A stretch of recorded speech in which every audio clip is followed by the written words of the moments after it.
Assalamualaikum dear students. It's me Engineer Hiranaz and you all are watching my channel Diamond Tutoring Academy.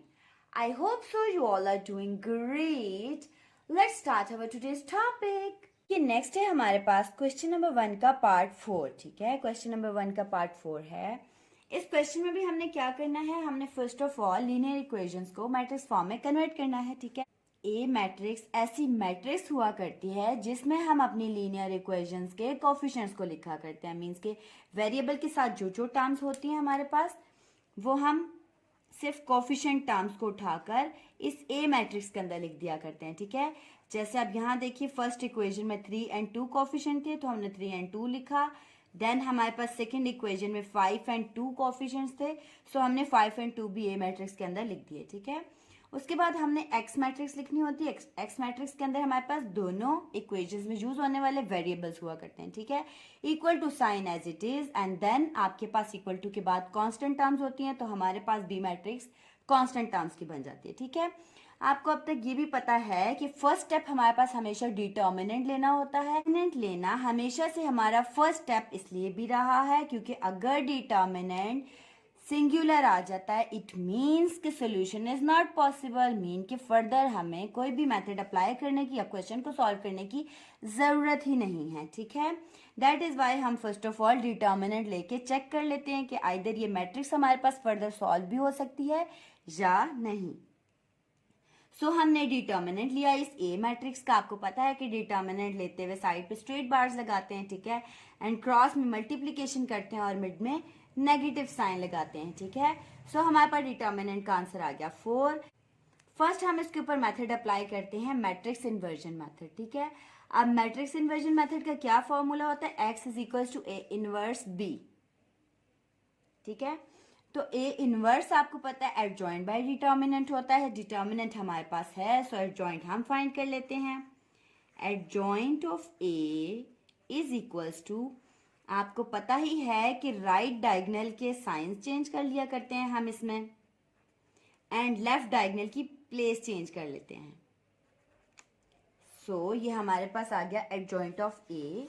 अब आपने क्या करना है, इसमें पुट कर देना है इस फॉर्मूला में A inverse is equal to adjoint over determinant. A inverse equals to adjoint. So adjoint का मैट्रिक्स क्या बना हमारे पास, -2, 2, -5 and 3 divided by determinant of A that is 4.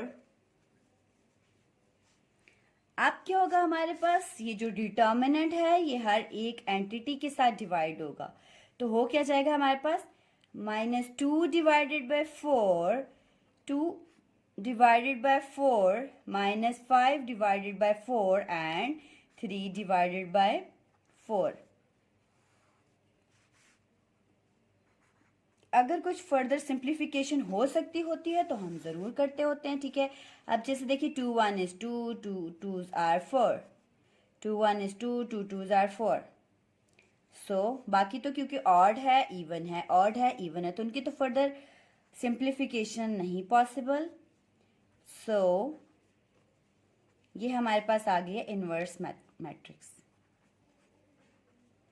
क्या आ गई हमारे पास इनवर्स मैट्रिक्स. अब हमने क्या करना है, इनवर्स मैट्रिक्स को बी मैट्रिक्स के साथ मल्टीप्लाई करके अपना एक्स निकाल कर लाना था variable. So X is equals to A inverse B.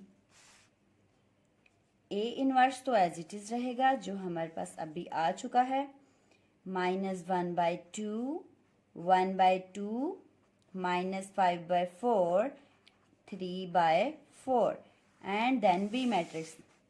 B matrix is -6, -10.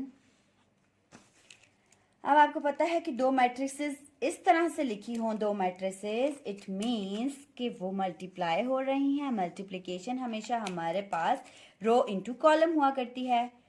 सो अब देखिए फर्स्ट मैट्रिक्स की फर्स्ट टर्म को सेकेंड मैट्रिक्स की फर्स्ट टर्म से ही मल्टीप्लाई करेंगे. बीच में हमने लिखना है पॉजिटिव साइन जैसे डिटर्मिनेंट में नेगेटिव साइन हुआ करता है. एंड देन फर्स्ट मैट्रिक्स की फर्स्ट रो की सेकेंड टर्म को मल्टीप्लाई करेंगे सेकंड मैट्रिक्स की सेकंड टर्म से। अगेन अब आपने फर्स्ट रो को इससे मल्टीप्लाई किया था सेकंड मैट्रिक्स से, अब सेकंड रो को सेकंड मैट्रिक्स से मल्टीप्लाई करेंगे। सेकंड रो का फर्स्ट टर्म है -5/4, सेकंड मैट्रिक्स की first term is -6 and then बीच में आपने हमेशा की तरह प्लस रखना है क्योंकि मल्टीप्लिकेशन हो रही है। सो फर्स्ट मैट्रिक्स की सेकंड रो का सेकंड टर्म है 3/4 एंड मल्टीप्लाई होगा सेकंड मैट्रिक्स की सेकंड टर्म से। ठीक है, now what you have to do is minus minus plus, 6 into 1 is 6 divided by 2, minus plus minus 10 into 1 is 10/2, minus minus plus 5 into 6 is 30/4 and plus minus minus 3 into 10 is 30/4। आप एक चीज देखिए, यहाँ पे दोनों फ्रैक्शंस आपस में subtract हो रही हैं, न्यूमरेटर की भी और डिनोमिनेटर की भी, और दोनों के ही डिनोमिनेटर सेम है 2 2 4 4। सो हमने सीख ही लिया है जब कभी भी हमारे पास फ्रैक्शंस में डिनोमिनेटर सेम हुआ करता है तो उसको 1 टाइम लिखते हैं, 6 minus 10 as it is, then 4 1 time लिखा, 30 minus 30 as it is।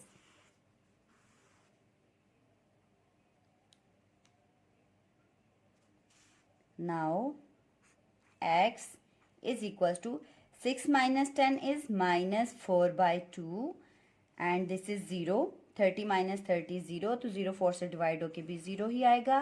Further अगर आप इसकी कटिंग करें 2 2s are 4, सो हमारे पास आंसर आ गया -2 and 0। हमें ये भी पता है कि x मैट्रिक्स हमारे पास x variable and y variable पे कंटेंट होती है, सो x is here in our case -2 and y is here in our case 0। इसी क्वेश्चन को हम क्रैमर रूल के थ्रू भी कर लेते हैं। क्रैमर रूल में आपको पता है directly x variable and y variable find करने के हमारे पास दो फॉर्मूलाज हुआ करते हैं। ठीक है, अब देखिए x वेरिएबल को फाइंड करने का जो फॉर्मूला है हमारे पास, उसमें हमें रिक्वायर्ड है डिटर्मिनेंट ऑफ ax। सो हम डिटर्मिनेंट ऑफ ax निकालेंगे। डिटर्मिनेंट ऑफ ax निकालने के लिए हमें a मैट्रिक्स का ही फर्स्ट कॉलम b मैट्रिक्स से रिप्लेस करना होता है। ठीक है, सो हम ऐसा ही करेंगे। ए मैट्रिक्स में सेकंड कॉलम क्या है, -2 एज इट इज रहेगा। फर्स्ट कॉलम की जगह आपने बी मैट्रिक्स लिख देनी है। इसी तरह जब आप डिटर्मिनेंट ऑफ ए वाई लिखेंगे तब आपको ए मैट्रिक्स का first column as it is रखना है एंड सेकेंड कॉलम की जगह पे -6 एंड -10 मीन बी मैट्रिक्स आपने पुट कर देने हैं यहाँ पे। ठीक है, now what you have to do is you have to take determinant of both. ठीक है, 1 by 1। सो फर्स्ट हम a of x डिटर्मिनेंट को सॉल्व कर लेते हैं। 6 into 2 is 12, minus minus plus and then बीच में हमारे पास माइनस साइन हुआ करती है and then -2 into -10, 12 minus minus minus plus 2 into 10 is 20 and that is -8। So determinant of ax is -8। इसी तरह अगर हम ए वाई डिटर्मिनेंट भी फाइंड कर लें तो determinant of A Y is equals to 3 into -10, बीच में हमारे पास माइनस साइन, देन